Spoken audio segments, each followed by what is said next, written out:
a professor who was always trying to come up with a sort of apposite Shakespeare quote whenever anybody said something about how the population is starving or something. And anyway, so I mean, it's Hannah Arendt and the banality of evil in a way, right? I mean, one of the things that strikes you early is that your job is to make a connection with people who you wouldn't really want to connect with in normal life.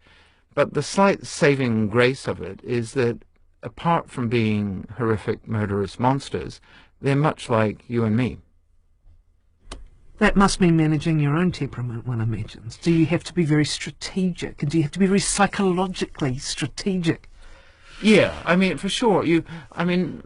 But like with doctors and lawyers, and I guess most other professions that involve interaction with human beings in distress, you need enough emotional distance to be able to be strategic and to figure out the set of moves you need to make as a mediator or a doctor or a lawyer or whatever.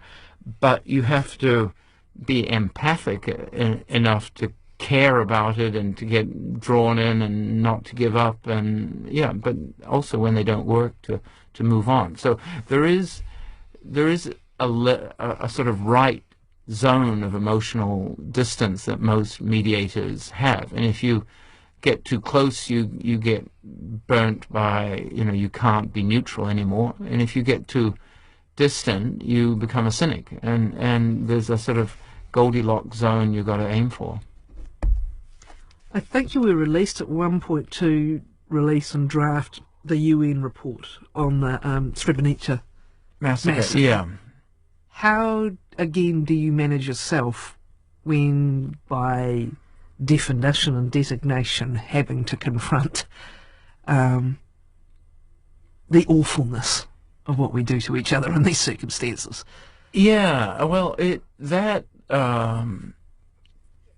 one of the, I mean, whether it's a depressing thing about me or whether it's a depressing thing about people in general, I'm not sure, but after a while, it does become quite routine. Later, I mean, even now, almost 3 decades later, I think back on key moments of it, and they're quite shocking. But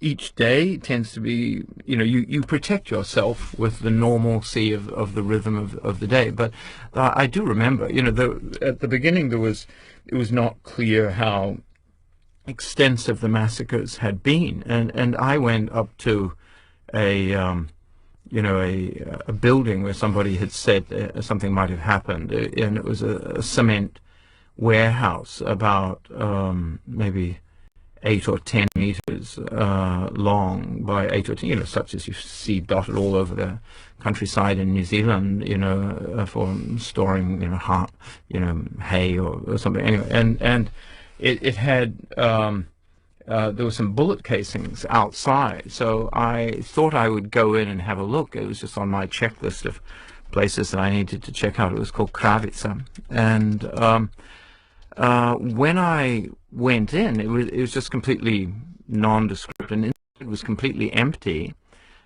except that on all 6 interior surfaces of the building, the 4 walls and the floor and the ceiling, was caked with human tissue.